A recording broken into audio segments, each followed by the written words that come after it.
Just so distracting. Say hello, YouTube. You're just so distracting.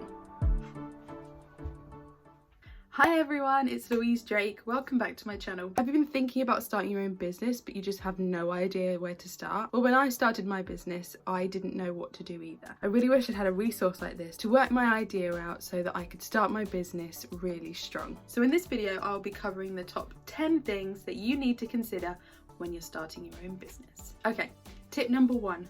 What is your business idea? I know that sounds pretty obvious, but you have to start with the basics. So I think almost all businesses are sales based. There's selling products and there's selling time. So if you're going to sell products, you can either buy in ready-made products that you then sell on to your customers or create a product from scratch. The flip side of that is selling time. People are paying you for your skills, your expertise, and most of all, your time. So have a think about which category your business fits into and then go from there. Step 2 on the things you must do before starting a business is do your research. I know this step sounds a bit boring, but I really highly recommend that you don't skip it because a lot of the next things I'm going to cover will rely on the research that you've done. By doing really great research, you'll lay the foundations for the rest of your decisions to become a lot easier. It's so good to do the boring stuff now at the beginning of the process, and then from here out, it's just exciting. So when I started my business, I wrote a business plan, which was really important for me to deep dive into my business. So writing a business plan really helps you look at every single aspect of your business and the best way to move forward. It'll cover everything from researching similar businesses, who your target audience will be, and how to come up with your pricings. It will really help guide your research and give it a little bit of structure. So I'm going to link below the business plan template that I use, but there are loads of resources online. So I would definitely look at your competitors to see what they are doing. Pick a couple of businesses that are either located close to you or who are offering a very similar service. Look at their pricings, the way that they sell and promote themselves, and also look at what you would do differently if you were to go in and take over that business. One key thing though is do not compare yourself. It is so easy when you're looking at competitors to think, oh, I might not be that good, or they look a lot more successful than me. A lot of times what people put out on the internet and social media, we all know that it's not complete fact. So just remember, do not compare yourself to somebody else. Tip number 3 is to figure out what your USP is. So USP is a unique selling proposition, and it's the thing in your business that makes you different from everybody else. Why should somebody pick your business over anybody else's?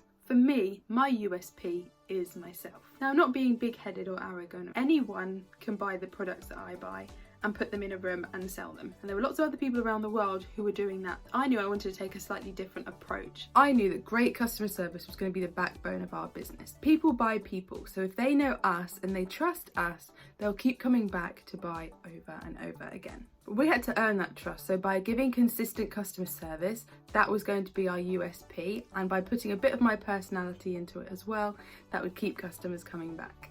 Okay, so tip number 4 is your workspace.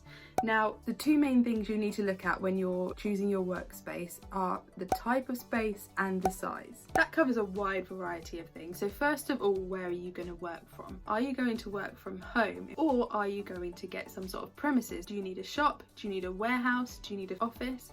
And once you know what sort of space you need, the other thing to consider is how much space. It might be that you need space for a couple of people or just for you. If you're selling stock, you need to consider what size storage you need. Also, if you need specific equipment, where are you going to keep that? So once you know what type and size of location you'll need, you can start looking at locations and costs. So space for me, obviously I knew I needed some sort of commercial space to sell my fabric from because I wanted to go into being a physical bricks and mortar shop right from the off. Some people run creative businesses from their homes first, but I knew I wanted to have that customer interaction right from the beginning. So the space we started with was a lot smaller than where we are now. By the summer of 2018, we were outgrowing where we were, so we knew we needed more space. And for me, I wanted something that had a bit more character as well. So we then moved. Also for me, the new space was closer to my home. And when you're running your own business, you can make decisions for yourself that make your life easier. Tip number 5 is you need to consider your equipment. So equipment covers a wide range of costs, including your fixtures and fittings, any specific machinery you need, as well as any consumable items that will need restocking in the future.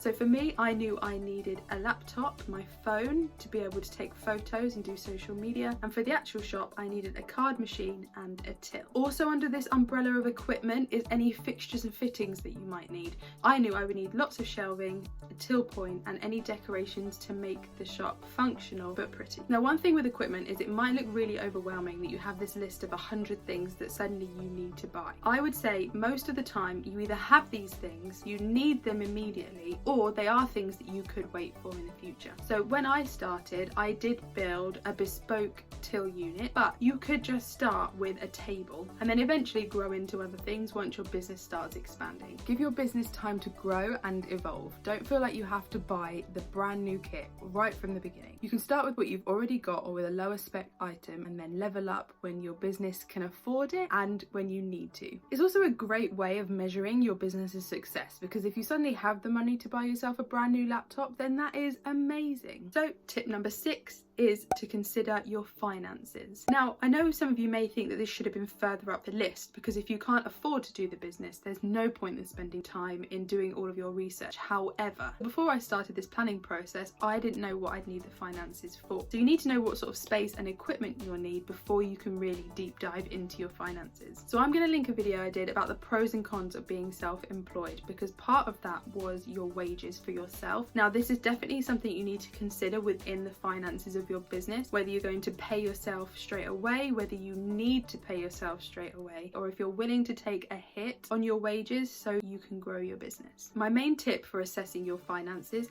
is to make sure that you have a big chunk of contingency. Now, with everything we do, there's quite often costs that we don't think of. It could be something small like needing to get another key cut, but there can be larger costs that come into your business that you don't consider. For example, if your laptop breaks and you rely on that to run your business, you'll need to be able to purchase another one. So for me, when I started, I costed my equipment, all of my fixtures and fittings, and my stock. And I broke my stock list down of things that I thought that I absolutely needed and then things that I would like. I set a budget for how much I'd like to spend on stock, and then I split that up between each of the categories. The fixtures and fittings were kind of a guess before I started, because until I was in the space, I didn't know how much space I would need. Okay, tip number 7 is a fun, creative one. It is your branding. So first of all, obviously you need to decide what name your business is going to be under. Now, some people use their own name or a variation of their name, or they might choose a brand name which tells people what their business is. The next thing to do once you have a name for your business, or a short list of names, is to go onto Instagram, Facebook, and any domain websites to see if the name is unique. Definitely consider that when you're picking your business name, because you don't want to choose something that somebody else already has,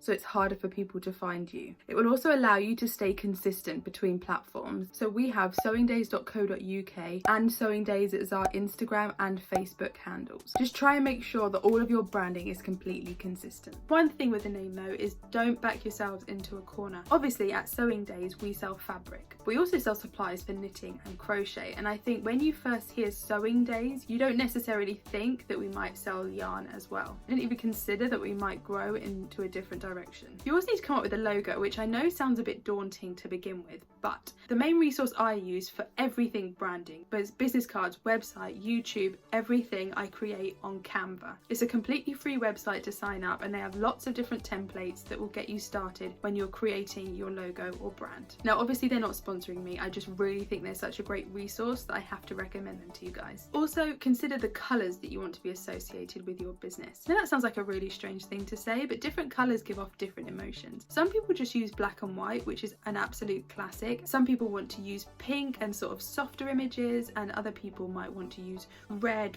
fiery images. It's definitely something to consider because it sets the tone for what people will expect from the rest of your business. If I was remaking my logo, I probably wouldn't pick something as bright and obnoxious as the green and yellow background that we have now, but it's all part of learning, and now I feel like if I changed it, people wouldn't recognise us because it has become such a part of our brand. Tip number 8 is choosing your sales channels. So these are the ways in which you will sell through your business. First of all, you'll need to decide whether you'll be selling online or in person, and then choose your platforms from there. A lot of people do a mixture of both, particularly now in COVID times. For me, I can't physically have my shop open, and there are tons of restaurants and other businesses that are in the same position. So we've all had to switch to online only to keep our businesses going. If you want to sell online, there are tons of different platforms that you can use. For example, you can sell through Instagram, Instagram, Facebook, Etsy, eBay. You can have your own website. The other option is to sell in person, so having a shop like mine or doing craft fairs, or the other option is going to things like networking events. So using social media like Instagram, Facebook, sometimes TikTok, you can physically make a sale. So for me, when we have a new delivery in, I'll put up the new product, and then I've integrated my online shop into Facebook and Instagram, so people can click on the link on my Facebook and it will take them straight to my website. So for me, our sales channels are, we have our own website. Like I said, we sell through Instagram and Facebook. We've toyed with opening an eBay shop. For the moment, I just don't have the space in my brain to make that happen. Also, for the first couple of years we had the business, and obviously before COVID stopped everything, we did quite a few craft fairs. And obviously our original sales channel was the physical bricks and mortar shop. So tip number 9 is promotion. There's no point in making a business page on Facebook and then just sitting there waiting for people to find it. You need to go out there and shout from the rooftops about how brilliant you are. Our main source of promotion is through social media. So like I said before, we use Facebook and Instagram, and by doing this you're constantly reminding people that you're there, and if they need anything they know where to turn. It's also a great way of being recommended. Now, people buy from people, but people also buy through recommendations. Word of mouth is the strongest form of promotion. So if you're doing a great job, customers will tell other people about you and send people over to your business. Obviously, don't just rely on word of mouth, because it does take a while to get that ball rolling. There are also a lot of online directories that you can join for your specific industry, as well as some people go into magazines and newspapers in print. Now, for me, I haven't found that completely successful, because I think so many people look online now, but there is a big demographic of people who just don't use the internet. So to put it in front of them in the newspaper that they would read or the magazine that they're subscribed to is also a good way of promotion. So tip number 10 is belief with a backup plan. I know it might sound a bit defeatist that before you even started your business, I'm saying to you, hey, what if it goes wrong? I think it's so important to be realistic about where your business could go, for better or for worse. I know that you are starting your business because you 100% believe in yourself. You know that you can do this, and even if you aren't completely sure, you are brave enough to give it a try. And I think belief in yourself is 100% something that you need. Again, I'm going to link my past pros and cons video at the top. In that I covered the amount of belief that you have to have in yourself and how I approached that when I started my business. Now, when I say a backup plan, I don't mean you have to write a completely separate plan for something that you would do if the business didn't work. What I mean is you need to have an idea in your head of what your cutoff points are. So if you started losing money for 4 months consistently, or you fell out in love with it, or it wasn't what you hoped it would be when you started. For me, I absolutely knew I could make Sewing Daze a success. But when I did start the business, I had people say to me, oh, but what if it doesn't work? What if you can't make enough money from it? What are you going to do then? And my go-to answer, and it's still my answer today, is if it all goes horribly wrong, I'll sell up and I'll do something else. And I'm lucky enough that I'm in the financial position where I know that if I sold the stock that I had, that would give me a good buffer before I figured out what my next step was. And knowing that you have options sometimes takes a little bit of the pressure off, because you're not completely consumed by this one thing.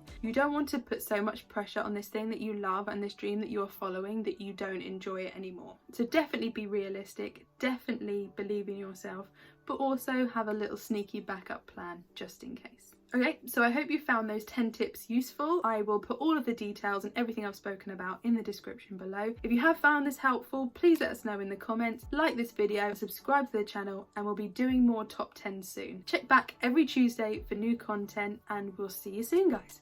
Have a good day.